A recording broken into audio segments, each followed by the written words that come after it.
How to set different notification sounds for different applications on your Android.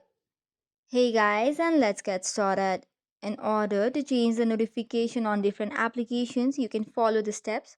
However, the interface might slightly differ in different devices or mobiles. However, the steps should be similar with a little bit different UI. First of all, go to settings on your device and then you will have to see for app notifications or notifications in general. After that, tap on app settings or app notifications and then scroll down to find the app in which you want to change the notification sound.